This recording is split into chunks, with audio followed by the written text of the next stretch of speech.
تکلیف کی انتہا یہ ہے کہ آپ تکلیف دینے والے سے نفرت بھی نہ کر سکیں۔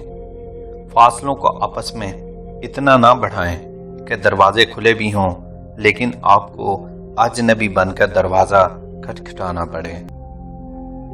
کبھی کبھی انسان کو اپنے مخلص ہونے پر بھی پچھتاوا ہونا شروع ہو جاتا ہے۔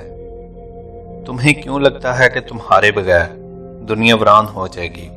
تم دنیا کی بات کرتے ہو، یہاں ایک شخص جو تمہیں لگتا ہے تمہارے بغیر مر جائے گا، وہ بھی تب تک تمہارا ہے جب تک تم سے بہتر یا تمہارا متبادل اسے نہیں مل جاتا۔ جو جانتے ہوں بچھڑ جانے کا دکھ، وہ ساتھ بیٹھے پرندوں کو بھی اڑایا نہیں کرتے۔ بعض لوگ اس لیے بھی ہنستے مسکراتے نظر آتے ہیں کیونکہ وہ برا وقت جان چکے ہوتے ہیں کہ کسی کے سامنے رونے کا کوئی فائدہ نہیں۔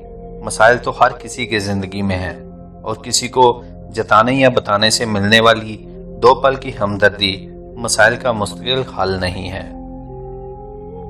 عورت جس مرد سے محبت کرتی ہے نا، اس کے سامنے غصہ دکھاتی ہے، روتی ہے، شکایت کرتی ہے، اپنی ہر بات منواتی ہے، لیکن جب اس کی محبت کی قدر نہ کی جائے تو پتھر ہو جاتی ہے، اور پھر پتھر کہاں بولتے ہیں۔